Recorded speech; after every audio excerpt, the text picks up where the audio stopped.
Oi pessoal, tudo bem? Sejam muito bem-vindos ao canal Falando de Espiritismo. Hoje a gente vai falar um pouco sobre como não cair nos obsessores, né? Lembrando que eu tenho uma playlist só de obsessão, só de obsessores, na verdade, que você pode assistir clicando aqui em cima, não sei se é aqui ou aqui, e lá a gente fala bastante, aborda vários temas. Hoje eu vou falar especificadamente de você se livrar ou então combater nessa guerra energética, essa guerra de pensamentos, né? Então, o primeiro ponto que a gente tem que entender é, eu não faço script, né? Eu vou falando sempre o que vem na minha cabeça. Às vezes os espíritos falam, fala isso, fala aquilo. Então, eu nunca faço script para nada. Eu acho que assim é legal, que sempre fica mais espontâneo, né? Bom, o primeiro ponto que a gente tem que entender é o quê? Que o obsessor, ele vai achar seu ponto fraco. Se ele não te conhece suficiente para descobrir o seu ponto fraco, ele pode perguntar para outros obsessores e eles falam. Ou ele pode ficar lá e esperar um pouco para você dar brecha. Ou ele pode enviar as ideias e ver se você capta. Então, por exemplo, tem um obsessor que chegou agora há pouco, mas por vidas passadas ele tem raiva de você, só que ele acabou de te reconhecer. Então ele fala, nossa, Joãozinho, vou acabar com a tua vida, cara, você que me matou lá em 1600. Aí o que ele faz? Ele fala assim, Joãozinho, olha como você tá feio, cara. Como ele vai se olhar no espelho, vamos dizer, o Joãozinho. Aí ele fala, Joãozinho, olha como você tá feio. O Joãozinho capta o pensamento, mas não faz diferença. Aí ele fala, então não é esse ponto. Aí Joãozinho, olha a carteira dele, vamos supor, né? E aí ele fala, Joãozinho, você tá ficando pobre, cara, você vai morrer na pobreza. Olha só, você não tá conseguindo ganhar dinheiro. E aí o Joãozinho não dá a mínima. Ele fala, pô, então não é esse o ponto fraco do Joãozinho, né? Aí o Joãozinho vai lá, chama a moça no WhatsApp, pum, tá um fora. Aí o Joãozinho vai lá, conversa com outra e pum, tá um fora. Aí o que o espírito fala? Ele fala, esse aí vai ser o ponto fraco dele. Chega pra ele e fala assim, Joãozinho, você não consegue arrumar ninguém, cara, você é um perdedor. Você é um perdedor, você vai morrer sozinho, cara. Todo mundo tem namorada, menos você, sua vida é chata e começa, pá. Aí o que o Joãozinho faz? Bate com essa ideia. A hora que o Joãozinho bater com essa ideia, aí o obsessor vai começar. Ele cria uma ligação fluídica, é uma ligação mesmo. E o obsessor vai começar a colocar um monte de ideia, um monte de ideia. E isso pode durar dias. Aí vamos dizer, com 20 dias desse tipo de ligação, o obsessor pode ficar o tempo inteiro atrapalhando ele. Ou às vezes pode sair, voltar depois, né? Tanto faz. E aí, um dia que o obsessor pega o Joãozinho, bem fraco, bem triste, ele se aproveita e junta todas as energias e começa a atazanar muito o Joãozinho. Aí ele chega pro Joãozinho e fala assim, Joãozinho, é o seguinte, a sua vida é uma porcaria, cara. Não sei pra que você vive se você não consegue ficar com mulher nenhuma, todas te maltratam, você é feio, você é chato, ninguém te quer. Aí ele começa a colocar outros defeitos, né? Por exemplo, você não tem nem amigos e não sei o que, tal. E o Joãozinho tá lá, nossa, ninguém me quer, não tenho amigos. O Joãozinho capta os pensamentos dele. E ele vai. Aí o que ele faz? Ele fala assim, se mata, Joãozinho. Se mata que isso tudo vai acabar. Aí o Joãozinho fala, nossa, será que eu me mato? Aí o Joãozinho fala, será, cara? Nossa, o que eu faço, meu? Nossa, mas que ideia é essa? Eu não quero me matar. Mas aí o espírito chega e fala, se mata, cara, vai ser muito mais fácil. Você vai acabar tudo de uma hora para outra. Você não vai passar pelo sofrimento. Você vai pro céu. Você vai pro céu, Joãozinho. Aí ele fala, né? Putz, senão eu acho que eu vou pro céu, porque eu sou um cara bom. Então, ó, vocês percebem? O Joãozinho começa a perder totalmente o controle da situação. E o obsessor começa a controlar ainda mais. Aí a hora que começa esse papo de suicídio que acontece, os espíritos do suicídio, que são os mais feios possíveis, que estavam por ali, sentem o cheiro do papo e venham. Aí eles vêm, vê a situação e pensam, bom, se esse cara morrer, não interessa quem é esse cara pra gente, mas se ele morrer, a gente pode sugar os fluidos dele. Vamos ajudar esse obsessor aqui então a atrapalhar. Aí junta 50 não, vamos falar 30, 20, às vezes 50. 20 espíritos obsessores do suicídio e começam a ficar em cima do Joãozinho. O Joãozinho se mata, cara, se mata, pelo amor de Deus, faz isso, chega. Aí o Joãozinho começa a pensar mesmo nessa ideia. Aí o Joãozinho pensa, tá bom, chega, vamos me matar, vou pular da janela. E chega lá na janela. Só que a hora que ele chega na janela, Os amigos do Joãozinho chegam e falam assim, não dá, a gente não vai poder deixar ele se matar. Apesar de que, se o Joãozinho quiser mesmo, ele vai conseguir. Mas eles vão dar uma outra opção para o Joãozinho. Então o que eles vão fazer? Eles vão pegar, por exemplo, vão lá na mãe do Joãozinho, inspirar ela para ligar para ele. Aí a mãe do Joãozinho, liga para ele. Aí o Joãozinho tá lá de frente para a janela, pensando em pular, né? Aí a mãe dele liga, aí ele atende, aí a mãe dele conversa com ele sai um pouco daquela vibração, aí vem a equipe dos espíritos amigos e começam a tentar proteger. E aí fica um embate, fica uma guerra entre os espíritos do mal com os espíritos do bem. E fica aquela coisa, É claro que os espíritos do bem, os principalmente superiores, se quisessem impedir isso, impediriam. Mas eles não podem, eles podem, mas eles não vão ficar metendo o bedelho no livre-arbítrio. Se o Joãozinho quiser optar pelos do mal, ele vai optar e vai fazer o quê?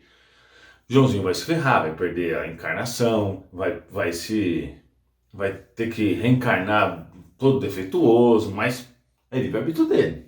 Então tudo bem, desliga o telefone. Aí, como o Joãozinho já melhorou um pouco a sua vibração, ele já se descolou um pouco daqueles obsessores. E já está um pouquinho mais ligado nos melhores. E aí começa aquela guerra, e fica. Aí o Joãozinho vai dormir, aí ele acorda, aí fica aquela guerra, tudo mais. Então o que acontece? Nós sempre estamos cercados de mentes num plano espiritual. E essas mentes, elas conseguem se ligar na nossa mente também.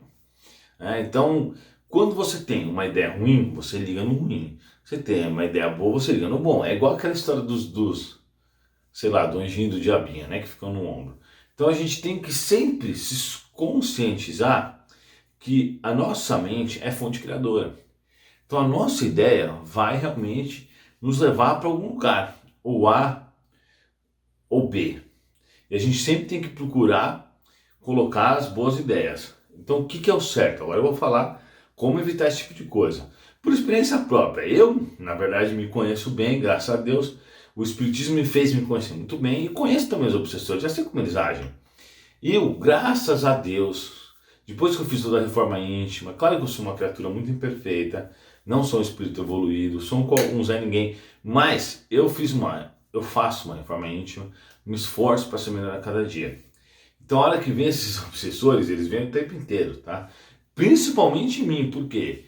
Porque como eu faço vídeo, por exemplo, com o objetivo de ajudar as pessoas, eu sou alvo dos obsessores da área, mais os obsessores do espiritismo, mais obsessores que às vezes quase todos os que me assistem têm. Por exemplo, o obsessor que uma pessoa que está me assistindo, que ia se suicidar e não se suicidou, porque muitas vezes as pessoas escrevem no comentário: nossa, Eduardo, eu não me suicidei porque eu vi esse vídeo. Você acha que os obsessores que estão com ele, naquele momento, eles vão fazer o quê? Eles vão ficar com tanta raiva que eles vão vir aqui me atazanar, né? Aí fica um monte de espírito aqui fora de casa. Eu até gosto, na verdade. Por quê? Porque eu gosto de viver minha vida e fazer vamos dizer assim, fazer o certo no meu dia a dia para dar um bom exemplo para eles, né? Então eu não ligo que os obsessores fiquem me cercando. Eu acho muito bom. E é claro que meus amigos espirituais não permitem que eles também me atazanem tanto. Se eu não tivesse a proteção espiritual, eu ficaria louco, porque fica 50 obsessores do outro lado do muro, por exemplo, tá cheio de obsessores assistindo essa conversa. Estou vendo eles, inclusive. E eu converso com eles, né? Não recomendo que vocês conversem, tá bom? Porque se os obsessores têm um bom foco mental, eles conseguem te confundir, entendeu? Então o ideal é que você não fique batendo papo, mas tenha uma boa conduta. Se você tiver uma boa conduta, fizer evangelho, fizer prece, auxiliar o próximo, tiver boas intenções, o obsessor não vai ficar te atazanando. Ele fala assim: pô, cansei, esse cara é muito chato. Aí ou ele vai receber ajuda, ou ele vai embora. Mas mesmo se ele for embora, ele vai lembrar na cabeça dele: pô, aquele cara fazia o bem para os outros. Isso vai ficar para sempre na cabeça dele. E na hora que ele melhorar um pouquinho, ele vai receber ajuda por causa disso que ele viu naquela época. Então é muito importante a nossa conduta frente a essas situações, né? Então assim, vem os obsessores, eles começam a me atazanar o dia inteiro assim.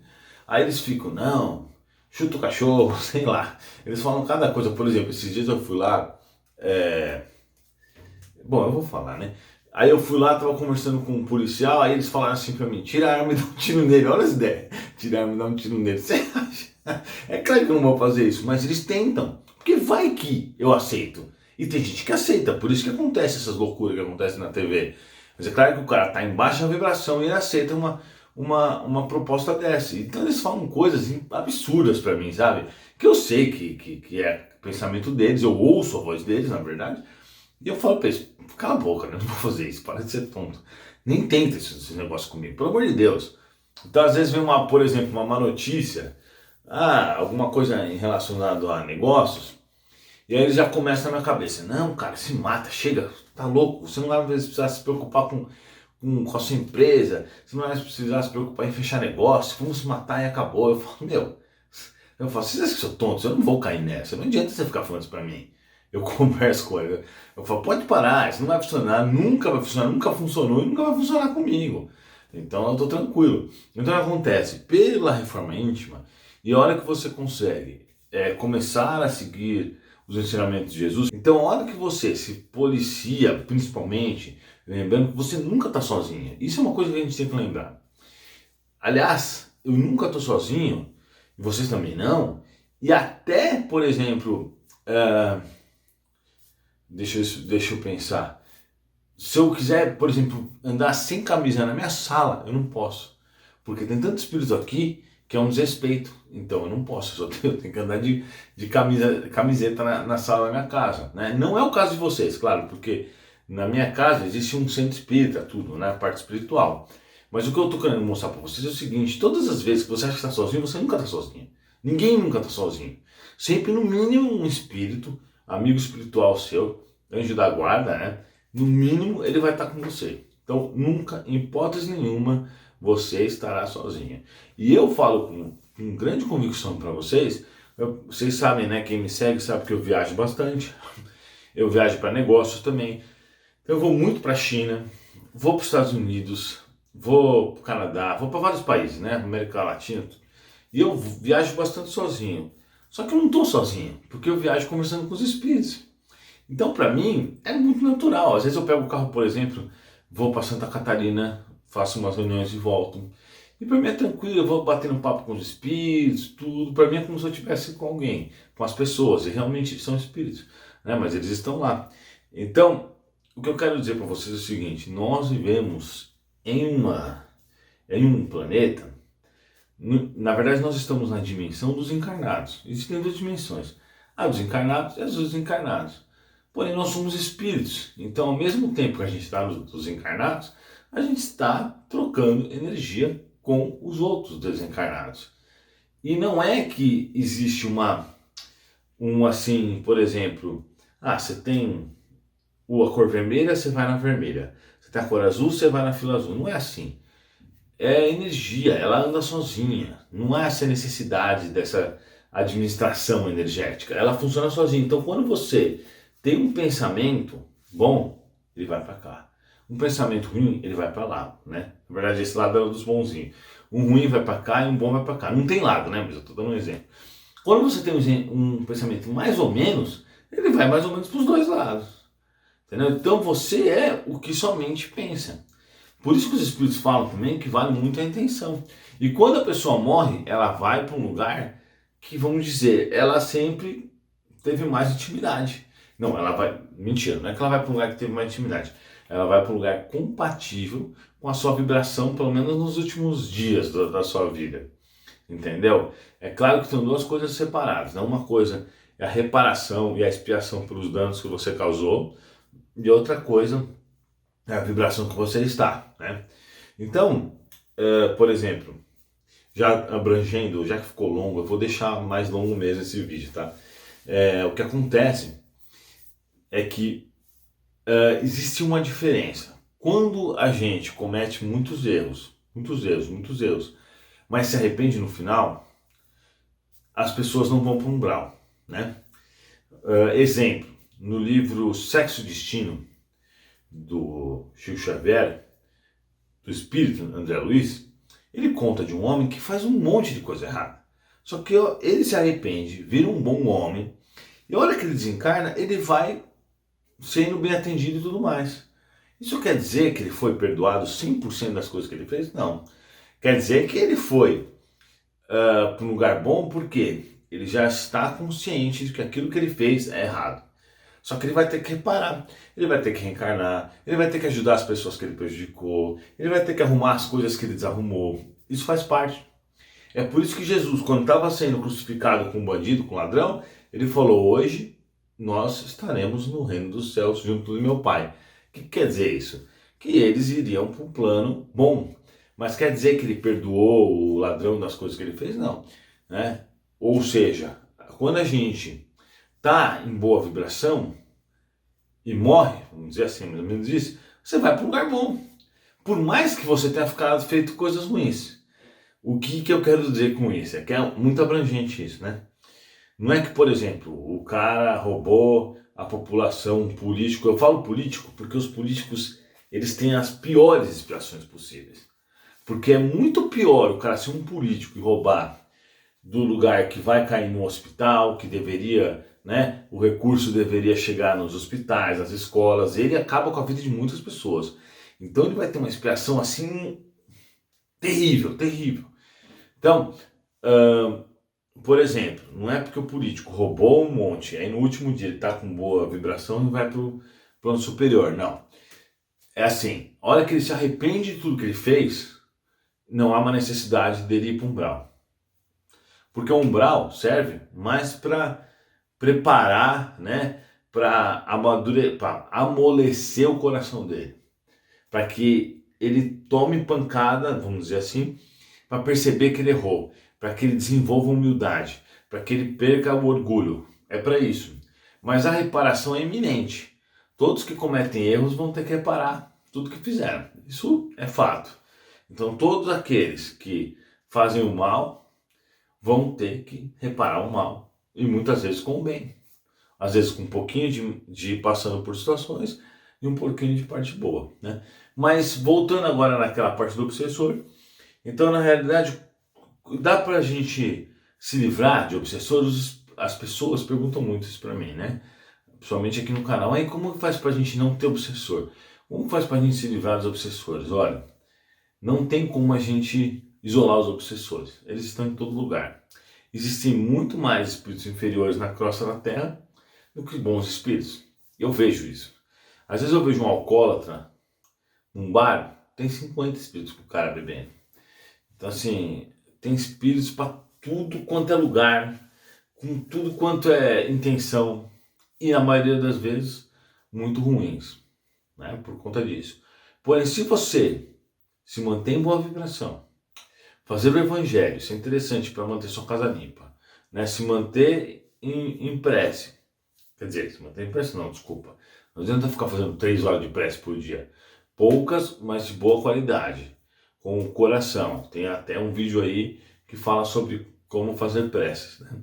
Você ter bons atos e não atos ruins, ter bons pensamentos e não pensamentos ruins. Nenhum obsessor consegue chegar em você. Aliás, eles nem querem, porque é chato para eles ficar perto de uma pessoa assim. Então, vira e mexe, eu vejo que os obsessores vêm, eles se cansam e vão embora. Porque a hora que ele percebe que ele não consegue atrapalhar você, e pelo amor de Deus, hein, pessoal, não estou querendo dizer que eu sou um espírito superior, não, pelo amor de Deus, não é isso, tá? Eu tô assim, eu nem gosto de ficar falando assim, porque fica, sabe como é que fica parecendo? Olha, eu consigo me livrar dos obsessores. Não, não é isso. É porque eu estudo e eu sigo o que está escrito. Não é que eu não sou nada especial. Então, eles vêm, tentam me atazanar de um jeito, de outro, de outro, de outro. Eles não conseguem, eles vão embora. Eles vão ficar fazendo o que aqui? Né? Então, Allan Kardec mesmo recomenda isso, acho que no livro dos Médiuns. Se você quer se livrar dos espíritos ruins, você tem que atrair os bons, porque uma coisa não combina com a outra. Então, se você, pela sua vontade de ajudar os outros a atrair os bons espíritos, os do mal vão embora. Você acha que eles querem ficar perto de espíritos bons? Eles não querem, inclusive eles têm medo. Na verdade, os espíritos do mal têm medo dos bons espíritos e das boas pessoas, porque eles têm medo de serem convertidos. Eles têm medo do futuro deles, depois de convertidos. Então, na hora que eles veem uma situação dessa, eles fogem correndo para não terem riscos de serem convertidos e curados, vamos dizer assim. Então é isso, pessoal. Deixe seu comentário aí. Espero que vocês tenham gostado. Eu fiz um vídeo um pouco mais longo. Gosto de fazer esses vídeos assim, né? Mas eu não sei se todo mundo gosta. Então é isso aí. Não se esqueça de verificar se você está inscrito. E até a próxima. Até mais. Que Jesus nos abençoe.